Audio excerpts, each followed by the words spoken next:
Et si je vous disais qu'avoir confiance en soi est un choix? Bonjour à tous, c'est Fabrice Julien, coach et auteur, expert en séduction depuis 2010. Et dans cette vidéo, je vais vous parler du choix de la confiance en soi. Alors vous allez dire, ouais mais Fab, j'ai pas confiance en moi parce que ma mère me criait dessus, parce que mon père m'a abandonné, parce que mon ex m'a maltraité, parce que voilà. Je perds confiance en moi parce que les filles voulaient pas de moi à la maternelle, machin. Et il y a du vrai dans ce que vous dites. Il y a tout à fait du vrai dans le fait qu'on peut avoir des traumas qui baissent notre estime de nous, et l'estime de soi étant corrélée à la confiance en soi, on peut très bien perdre de la confiance en soi comme ça. On peut aussi faire semblant d'avoir de la confiance en soi, tel une carapace, tel un « ouais, regarde, j'ai confiance en moi », puis quand tu grattes, il n'y a plus rien dessous.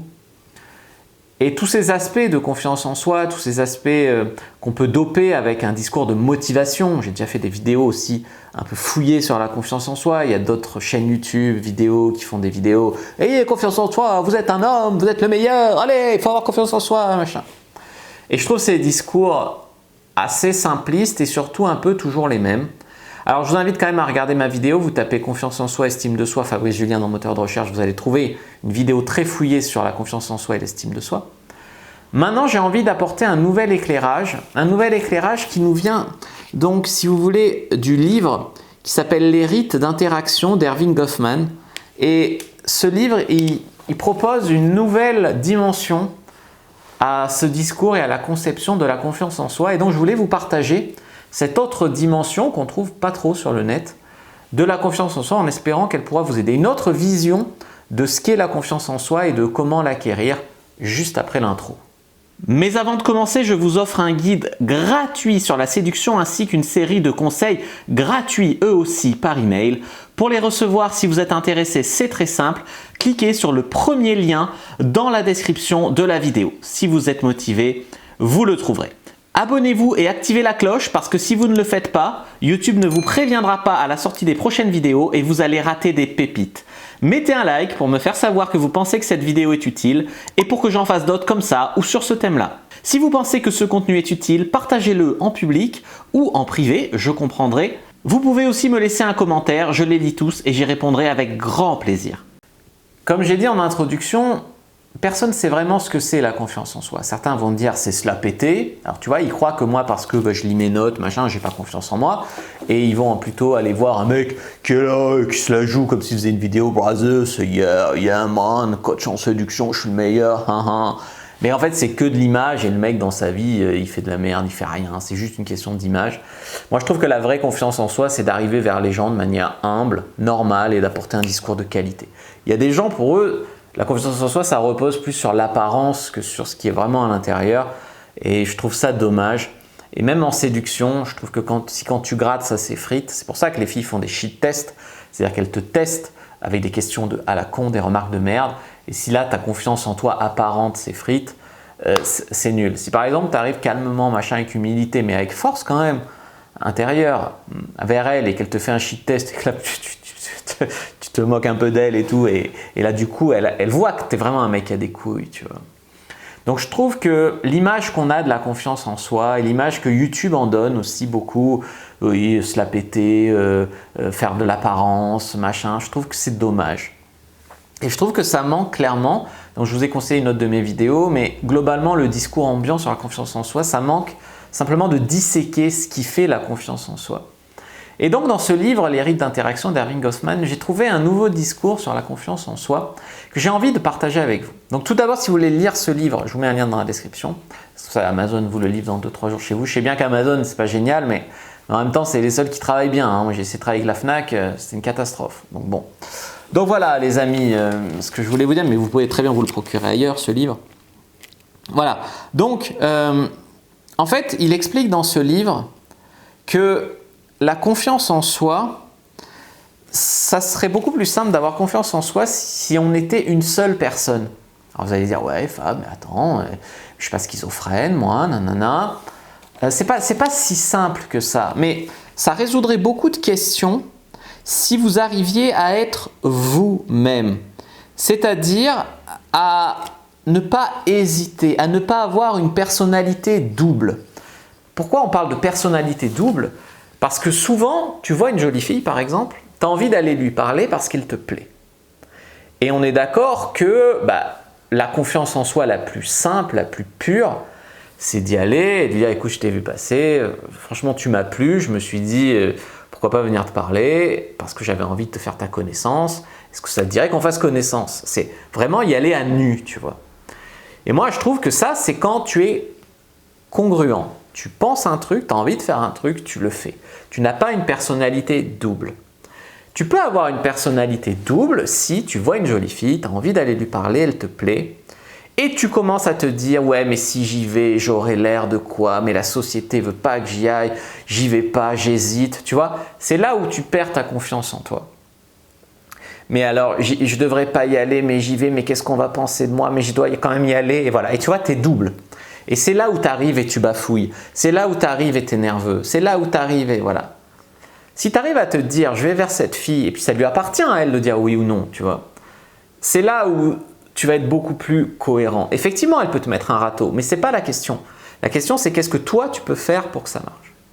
À un autre extrême de la confiance en soi, on a les mecs qui arrivent et qui surjouent. Salut Vincent, l'homme parfait. Et toi, ça va? Et ça, il y a un mec qui a fait une carrière de coach en séduction sur cette phrase. Et je trouve que ça aussi, c'est pas honnête. Parce que tu sais que tu n'es pas l'homme parfait, mais tu sais aussi qu'une femme n'est parfaite. Donc pourquoi tu as besoin d'y aller en mode « Salut, c'est l'homme parfait, ça va ?» Ok, tu peux la jouer, c'est drôle, machin, etc. Mais je pense que beaucoup d'hommes, peut-être que Vincent, il faisait cette phrase avec du recul sur ce qu'il faisait. Pourquoi pas? Je ne connais pas assez pour savoir. Mais beaucoup d'hommes ont repris cette phrase en pensant que c'est la phrase qui allait marcher, qu'il fallait aller vers les femmes en disant « Salut, je suis l'homme parfait, je surjoue la confiance en moi et ça va marcher. » Voilà. Au pire, tu provoques un rire parce que la fille, elle sait que c'est pas possible. Puis là, les mecs sont décontenancés. Ils arrivent en mode l'homme parfait, la fille, elle rigole, et ils ne savent plus où se positionner. C'est pour ça que je trouve que la vraie confiance en soi, c'est d'y aller et finalement lui donner la balle. C'est à elle de jouer, tu vois, de jouer avec elle quelque part. De jouer avec elle au sens jouer, pas jouer d'elle, mais jouer avec elle. Tu vois. Et je trouve que vraiment, c'est là où on verra vraiment le fait d'être congruent dans sa personnalité. Alors effectivement, ce n'est pas suffisant comme analyse, dans le sens où si tu as des problèmes d'estime de soi, tu vas te dire « les filles sont trop bien pour moi, donc tu vas avoir du mal à y aller ». J'avais fait une vidéo « Pourquoi les hommes n'abordent pas les femmes ». Je vous invite à la regarder aussi, vous tapez « Pourquoi les hommes n'abordent pas les femmes » Fabrice Julien. Vous trouverez aussi cette notion de « si je me trouve moi-même pas assez digne d'une fille », je vais avoir du mal à y aller sans bafouiller, à oser y aller, etc. Donc il y a quand même un travail à faire sur votre estime de vous, c'est vrai. Mais il y a également un travail à faire sur le fait de ne plus avoir cette personnalité double, hésitante, que ce soit en sous-jouant ou en surjouant.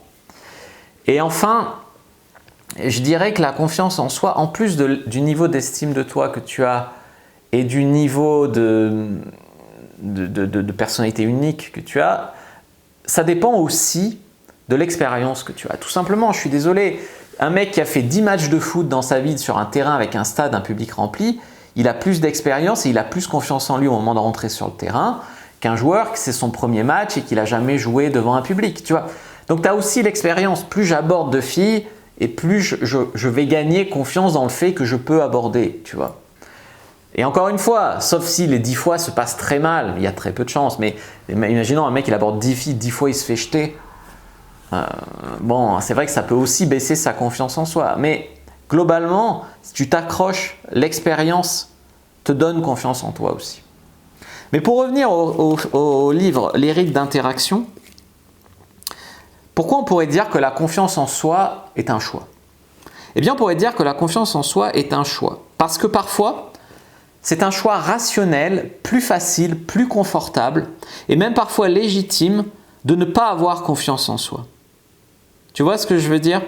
Par exemple, tu vas voir ton patron au travail et tu ne vas pas lui dire « Hé, espèce d'enculé, je travaille trop bien, je suis ton meilleur employé, donc augmente-moi. » Tu vois bien que ça ne va pas marcher. Même si tu enlèves le mot « enculé », ça ne va pas marcher.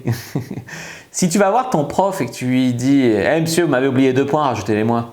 Ça a moins bien marché que si tu dis « Hé monsieur, je crois que vous êtes trompé dans la correction. Au vu du corrigé, cette question-là, j'avais fait juste. Vous m'avez oublié 2 points, vous pourriez regarder s'il vous plaît. » Tu vois. il y a des fois où c'est intelligent de ne pas surjouer, là, enfin de pas jouer. De toute façon, c'est jamais intelligent de surjouer, mais tu vois, ça peut être intelligent de montrer qu'on n'a pas confiance en soi. Donc c'est pour ça que des fois on fait le choix de ne pas avoir confiance en soi et ça peut servir. Je sais pas, si tu as un contrôle fiscal, il vaut mieux pas trop la jouer confiant, il vaut mieux la jouer un peu soumis. Oh non, j'ai pas fait exprès, tu vois. Tu vois, non mais c'est pour dire, je dis c'est un exemple pour rigoler, j'ai pas de contrôle fiscal, mais c'est un exemple pour, voilà, pour dire que des fois, la confiance en soi, ça serait plus intelligent de ne pas en avoir, tu vois. Ce qui crée totalement une société de soumission, hein, je suis d'accord. Et c'est pour ça qu'on a des hommes qui ne sont pas le vrai eux-mêmes. Moi, souvent, on me dit, Fab, moi, en séduction, ce qui m'importe, c'est de rester moi-même. Je leur dis, ouais, mais est-ce que tu es vraiment toi-même quand tu fais semblant de ne pas avoir envie d'une femme, quand tu fais semblant de ne pas être intéressé par le sexe, quand tu fais semblant de vouloir être ami alors qu'en fait, tu veux juste la sauter? Est-ce que tu penses que tu es vraiment toi-même? Non, mais c'est ce que la société me dit de faire, hein. C'est pas parce que c'est ce que tu as fait jusqu'à présent, parce que la société t'a dit de le faire, que c'est le vrai toi-même, tu vois. Alors bien sûr, je vous dis pas de vous jeter sur les meufs, c'est pas la question. Mais la question, c'est que si vous avez envie de baiser, pourquoi vous jouez à être le meilleur ami parfait avant? Tu vois, et ça, c'est des choses qu'on voit. Si vous êtes intéressé par des femmes, pourquoi vous osez jamais aborder une femme? Ou vous inscrire sur un site de rencontre? Ou voilà, pourquoi? Tu vois? Donc c'est là où il y a du manque de congruence aussi, qui peut jouer contre vous, très très très clairement, tu vois. Heureusement que il y a quand même des situations où c'est mieux d'avoir confiance en soi. Il y a globalement pas mal de situations où c'est mieux d'avoir confiance en soi. Par exemple, aborder une femme, clairement, souvent, plus tu as. Je ne dis pas de surjouer une confiance en soi robotique qui sonne faux, mais avoir confiance en soi, c'est vrai que pour les femmes, par exemple, ça marche. Sur le marché du travail, ça marche.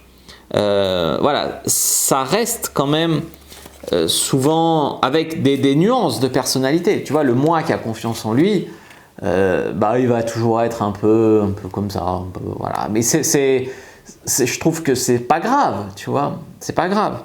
Même si des fois, il y a des mecs qui vont m'insulter sur YouTube en me disant « Ouais, tu fais genre que tu as baisé des centaines de femmes, tu as vu ta tête, tu as vu tes dents, tu as vu tes cheveux, tu as vu ta chemise froissée, tu as vu comment tu parles 3 à 2 à l'heure ou à 1000 à l'heure, ça dépend. » C'est pour ça qu'il y en a qui me trouvent. Il y en a qui me disent « Ouais, mais pour toi, c'est facile, t'es beau gosse. » Puis il y en a qui me disent « C'est impossible que tu l'aies fait, t'es super moche, j'y crois pas. » Je m'en fous. Enfin voilà, tu vois. Moi, je suis là, je propose mon expérience. Si les gens ne la veulent pas, je veux dire, tant pis, tu vois.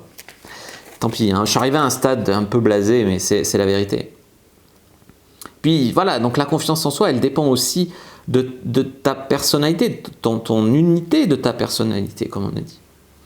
Il y a quelque chose qui peut vous aider à avoir confiance en vous, c'est d'avoir des règles et des principes simples. C'est pour ça que Mystery, par exemple, dans sa méthode, avait dit la règle des 5 secondes. Quand je vois une fille qui me plaît, je me donne pas plus de 5 secondes avant de faire un pas vers elle. Parce que sinon, je pense trop et j'y vais pas. C'est une règle simple. Apporter de la valeur quand on aborde un groupe en soirée ou voilà. Apporter quelque chose de valeur, pas juste arriver et prendre ou essayer de prendre de la valeur, mais apporter de la valeur. Je sais pas, ça peut être simplement de l'humour, mais ça peut être déjà de la valeur. Dire la vérité, c'est l'honnêteté radicale parfois, ça peut être aussi une ligne directrice. Être bon avec les gens de manière générale, mais vous allez toujours dire ouais mais des fois trop bon, trop con, ouais mais des fois la vérité fait du mal. Oui c'est vrai, c'est vrai. Oui, mais des fois, aborder en 5 secondes, il valait mieux attendre 6 secondes et voir que finalement il y avait un mec derrière elle et ça t'évite un malaise d'aborder une fille où il y a son mec derrière elle. C'est vrai que ce ne sont que des règles. C'est vrai que ce sont que des règles générales, mais il n'empêche que comme toute règle, hein, d'ailleurs, peut être contredite, c'est quand même avoir des principes, des directions de vie qui vous aidera. Parce que sinon, tu dis, il n'y a plus de direction, il n'y a plus de principe, il n'y a plus rien, il n'y a rien qui compte. Tu ne peux pas avancer non plus, tu vois. Donc, il faut avoir quand même confiance en soi. Voilà. Et pour avoir confiance en soi, quand même, sans exagérer ça, c'est bien d'avoir des règles simples. Moi, je me suis dit, je dirais que sur un site de rencontre, si la fille c'est minimum 6 sur 10, j'y vais, je couche avec. C'est comme ça que je couche avec 350 femmes. J'ai couché avec des 10 sur 10, mais j'ai aussi couché avec des 6 sur 10, je ne m'en cache pas. Sans vouloir offenser personne en mettant des chiffres, ça reste subjectif aussi. Mais c'est ça que je veux dire, tu vois. C'est en ayant des règles comme ça que j'y suis arrivé. Donc si tu n'as pas de règles, ça veut dire qu'un jour tu vas aller sur une 4 parce que tu as faim, et le lendemain, une 9, ben, tu vas un peu te chier dessus, puis tu vas dire peut-être trop bien pour moi, puis j'y vais pas, puis de toute façon j'ai baisé hier. Si tu n'as pas des règles, tu vas te trouver des excuses, tu vas t'inventer des choses qui font que et tu n'y arriveras pas. Alors bien sûr, si tu es en couple avec une fille géniale, je ne te dis pas de la tromper dès que tu as l'occasion de baiser une 6 sur 10. C'est pas ça que j'ai dit non plus, tu vois. Donc il faut quand même activer ces neurones, tu vois. Le problème c'est qu'il y a des gens, ils n'ont rien entre les deux oreilles et ils n'ont rien entre les jambes non plus. Donc déjà, avoir quelque chose entre les deux oreilles et se faire pousser, ça permet de se faire pousser quelque chose entre les jambes. Voilà, ça c'est une phrase, vous pourrez la noter en commentaire. Citez Fabrice Julien 2021, ça doit passer à la postérité. Voilà, non mais c'est vrai. C'est pas un dogme qu'il faut avoir bêtement. Je sais pas, je te dis pas d'être vantard, gratteur, égoïste, etc. Mais il faut s'adapter. Ça donne un cap. Voilà, ça doit donner un cap. Si vous jouez le mec confiant parce qu'on vous a dit que c'est l'image sociale qu'il faut avoir pour avoir du succès, je suis désolé mais non. Je suis désolé mais ce n'est pas une bonne raison pour jouer le mec confiant. Tu vois ce que je veux te dire? C'est parce que si tu dis je dois agir en étant confiant parce que la société dit qu'il faut être confiant et donne du succès aux gens confiants, déjà c'est faux, c'est pas absolu en tout cas comme vérité. Et tu trouveras par exemple des entrepreneurs à succès totalement introvertis. Ce qui ne veut pas dire qu'ils n'ont pas du tout confiance en eux d'ailleurs. C'est plus subtil que ça. Mais ce que je veux dire, c'est que là, vous le faites pour des mauvaises raisons. Si par exemple, les mecs qui se font coach en séduction sur YouTube et qui surjouent la confiance en eux parce que c'est comme ça qu'il faut faire le malin sur YouTube, tu vois, ils ne savent même pas parce que c'est la pression sociale, eh ben, je suis désolé, vous n'avez pas confiance en vous. Vous n'avez pas confiance à montrer le vrai vous aux gens. Et c'est pourtant ça, d'arriver à nu devant les gens, l'ultime confiance en soi et l'unicité de la personnalité.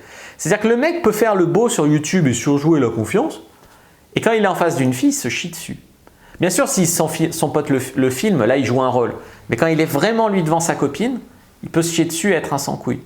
Tu vois, c'est là où, si tu es différent, et pourtant il y a beaucoup de gens qui le sont, et je ne peux même pas jurer que je ne l'étais pas au début, mais si tu es différent quand on te regarde que quand on ne te regarde pas, si tu es différent quand il y a une caméra que quand il n'y a pas une caméra, si tu es différent, voilà, ben c'est qu'il y a un problème. C'est que ce n'est pas la vraie confiance en soi pure encore. Tu vois? Non mais c'est vrai. En gros, si tu joues la confiance en soi parce que tu as une pression sociale qui te dit qu'il faut le faire, ce n'est pas de la vraie confiance en soi. C'est la confiance en soi dictée par la pression sociale qui n'est pas la vraie pour toi. Tu vois ce que je veux dire? Je ne sais pas si c'est très clair. En tout cas, c'est assez fin comme notion. Et je pense que c'est important de s'attarder dessus. Donc ça, c'est quelque chose dont je vais insister. Mais si vous jouez le mec confiant voilà, pour l'image sociale, eh ben, en fait, vous suivez la pression sociale et vous n'êtes pas vraiment vous. Voilà, je l'avais écrit, je le résume comme ça. Si vous êtes très musclé et pas de couilles, par exemple, ben ça existe. Mais il y a aussi des mecs qui sont très sûrs d'eux, mais qui sont à côté de la plaque. C'est pour ça que je pense que aussi un mec qui est sûr de lui, ça dépend. Tu vois? Ça dépend. Je sais pas, aujourd'hui, il y a des mecs qui sont sûrs d'eux et qui disent le vaccin Pfizer va nous sortir de la crise sanitaire. Alors, moi, je regardais dans le Loir, la région, ils sont vaccinés à 91% et ils ont la plus forte reprise épidémique de France. Quand je vois ça, je suis prêt à m'asseoir autour d'une table et dire « Es-tu vraiment sûr que c'est la solution ?» Si le mec me dit « Oui, je suis sûr, machin et tout », je dis bah, « C'est pas de la confiance en soi, c'est de l'idéologie, c'est du dogmatisme, c'est ce que tu veux, mais c'est impossible d'être sûr. » Tu vois. Moi, je suis plutôt sûr du contraire, même si je suis prêt à m'asseoir autour d'une table et en débattre. Et je suis prêt à changer d'idée si quelqu'un me donne vraiment des arguments qui tiennent la route. Autre que t'es complotiste, t'es anti-vax, toutes ces conneries qui ne sont pas vraies. Autre que ça, si quelqu'un a des arguments. Tu vois, quand tu sais que Pfizer, ils ont fait leur analyse in vitro qui promettait 90% d'efficacité, qu'elle a été faussée, c'est-à-dire que ça s'appelle le Pfizer Gate, ça n'a pas été trop ébruité dans les médias, mais vous pouvez trouver sur Internet. Ils ont évincé du panel test les gens, donc ils savaient qui était vacciné et qui était placebo, donc ils ont triché, Et ils ont évincé du panel test ceux qui ont eu les effets secondaires graves. Aujourd'hui, aux États-Unis, il y a des femmes qui font des témoignages sous serment en disant « je me suis retrouvée paralysée, je faisais partie de l'essai clinique », tu vois. Et ça, par exemple, on ne t'en parle pas. Donc, aujourd'hui, moi, je suis prêt à m'asseoir avec des arguments autour d'une table, mais avec des arguments. Et à changer d'idée, pourquoi pas. Ça, c'est de la confiance en soi. Arriver et dire « j'ai raison à tout prix, c'est ça et pas autrement, et tout ce que tu me diras, je m'en bats les couilles, t'es un anti-vax, t'es un con ». Là, non. Tu vois. Là, je suis désolé. C'est pas de l'intelligence. Voilà.